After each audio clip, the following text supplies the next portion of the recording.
இறை வார்த்தை என்று. நேசத்துக்கு உரியவர்களே, நம்மில் ஒரு சிலர் தற்பெருமையோடு இருக்கலாம், இன்னும் ஒரு சிலர் சுய பரிதாபத்தில் இருக்கலாம். இவை இரண்டுமே ஒரு நாணயத்தின் இரு பக்கங்கள்.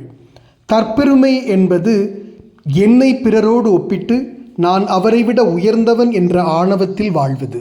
சுய பரிதாபம் என்பது நான் பிறரை விட தாழ்ந்தவன் என்று மனம் உருகுவது. இவை இரண்டுமே நம்மை வீழ்ச்சிக்கு இட்டுச் செல்லும். நம்மிடம் இருக்க வேண்டிய மனப்பாங்கு, நான் யாரை விட உயர்ந்தவரும் இல்லை, தாழ்ந்தவரும் இல்லை.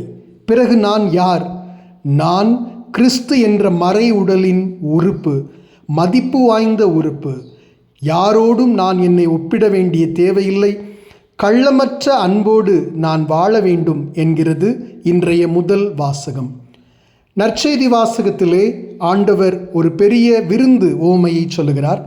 பலர் அழைக்கப்படுகின்றனர், பலர் நிராகரிக்கின்றனர். ஒருவர் காளை வாங்கியதால் நிராகரிக்கிறார், இன்னொருவர் நிலம் வாங்கியதாலும் வேறொருவருக்கு திருமணமாகியதாலும் அழைப்பை அவர்கள் நிராகரிக்கிறார்கள். நாம் நம்முடைய வாழ்க்கையில் குப்பைகளை தேர்ந்து கொண்டு பரிசுகளை உதறுகிறோம். அற்புதங்களை விட்டுவிட்டு அற்பமானவற்றை தேர்ந்து கொள்கிறோம்.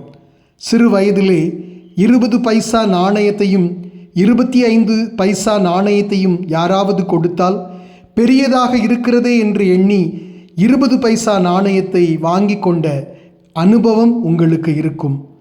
கிறிஸ்துவை ஆதாயமாக்கி கொள்ள இந்த உலகத்தையே நான் குப்பை என கருதுகிறேன் என்கிறார் புனித பவுல். இன்று நாம் எதை தேர்ந்து கொள்கிறோம்? கிறிஸ்துவையா, குப்பைகளையா? God bless you. Amen.